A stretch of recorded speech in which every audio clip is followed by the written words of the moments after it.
கல்யாணம் ஃபிக்ஸ் ஆயிடுச்சா? தமிழ் மேட்ரிமோனிக்கு தேங்க்ஸ் சொல்லணும். 26 வருஷத்துக்கு முன்னாடி இதே தமிழ் மேட்ரிமோனி மூலமா தான் இவ அம்மாக்கும் கல்யாணம் பண்ணேன். கல்யாணம்னாலே தமிழ் மேட்ரிமோனி தான்.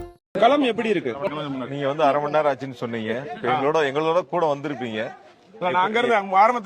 எப்படி வரவேற்பு இருந்துச்சு, எப்படி ஆரத்தி எடுத்தாங்க? நான் ஒட்டுமொத்தமா கோவையாவே கேக்குறேன். கோவை மாவட்டம் முழுவதுமே களம் எப்படி இருக்கு? கோவை மாவட்டம் முழுவதும் களம் சிறப்பா இருக்கு. நிச்சயமா இந்த முறை வந்து திமுக தலைமையிலான கூட்டணி மகத்தான வெற்றி பெறும். 2021 வந்து திமுகவுக்கு கோவை அப்படின்றது வந்து எந்த இடமே இல்லாம இருந்தது. இப்ப அதே வெற்றி அதே மாதிரியான சூழலை மாத்திர முடியுமா? இந்த 26 களம் என்ன மாதிரி இருக்க போகுது? உறுதியா மாற்ற முடியும். உறுதியா மக்கள் வந்து வாக்களிக்கிறதுக்கு தயாரா இருக்காங்க. அதுக்கு என்ன காரணம்? நீங்க 2021 கூட ஒரு தொகுதி ஒரு 1400 ஓட்டு, ஒரு தொகுதி ஒரு 1700 1800 ஓட்டு, ஒரு தொகுதி 4000 ஓட்டு, இந்த மாதிரி குறைந்த வாக்குகள் வித்தியாசத்துல தான் நாங்க வெற்றி வாய்ப்பை இழந்திருக்கிறோம். 2021 இந்த முறை முதலமைச்சர் கொடுத்த திட்டங்கள் வந்து இல்லங்கள் வரையாக சென்று சேர்ந்திருக்கு.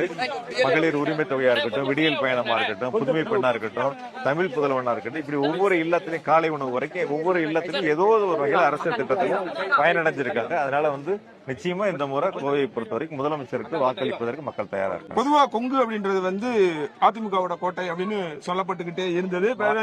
இதுல மாறுபட்ட கருத்துல இருக்கு. நான் முடிச்சிடறேன். ஒரு பக்கம் வந்து எஸ்பி வேலுமணி இருக்காரு, இன்னொரு பக்கம் கொங்குல இருந்து போன செங்கோட்டையன் அதிமுகல இருந்து இப்ப தாவேக்காவுக்கு போயிட்டாரு. அவர் ஒரு பக்கம் கொங்குக்கான பொறுப்பாளரா இருக்காரு. எப்படி சமாளிக்க போறீங்க? எப்படி வெற்றியை கொண்டு வர போறீங்க? நீங்க சொன்ன கருத்துலயே ஃபர்ஸ்ட் ஆரம்ப கேள்வியிலேயே நான் மாறுபட்டு இருக்கிறேன்.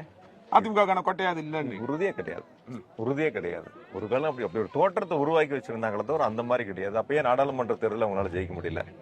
நாடாளுமன்ற தேர்தலில் 40க்கு 40 திமுக தலைமையான கூட்டணி, எங்க தலைவர் அமைச்சர் கூட்டணி மகத்தான வெற்றி பெற்றது. கோவையிலையும் நாங்க ஜெயிச்சிருக்கோம்.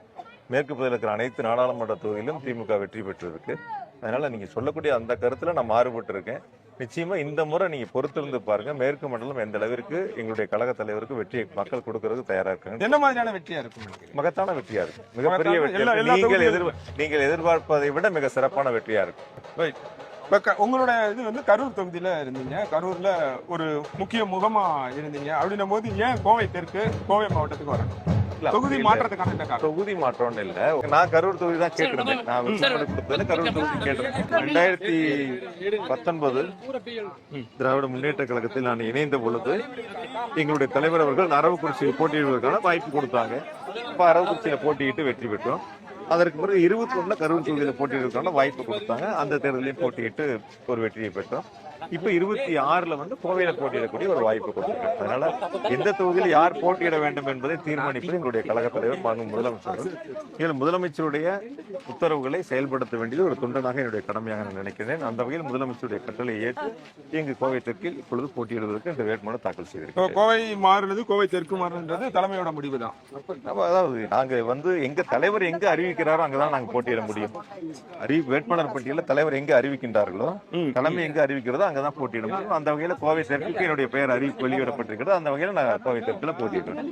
மயில உதயசூரியன் போடுங்க. சொல்லுங்க சொல்லுங்க. நன்றிங்க. உதயசூரியன் போடுங்க. நன்றிங்க. உதயசூரியன் சொல்லுங்க. எல்லாத்துக்கும் சொல்லி உதயசூரியன் நன்றிமா. முதலமைச்சர் பேசும்போது வேட்பாளர் அறிமுக கூட்டத்திலையும் சரி, பொதுவா உங்களை எங்கெல்லாம் சொல்லுவாரோ சொல்லும் போது எல்லாமே வந்து செயல் வீரர் அப்படின்னு செந்தில் பாலாஜி என்றாலே செயல் வீரர் அப்படின்றாரு.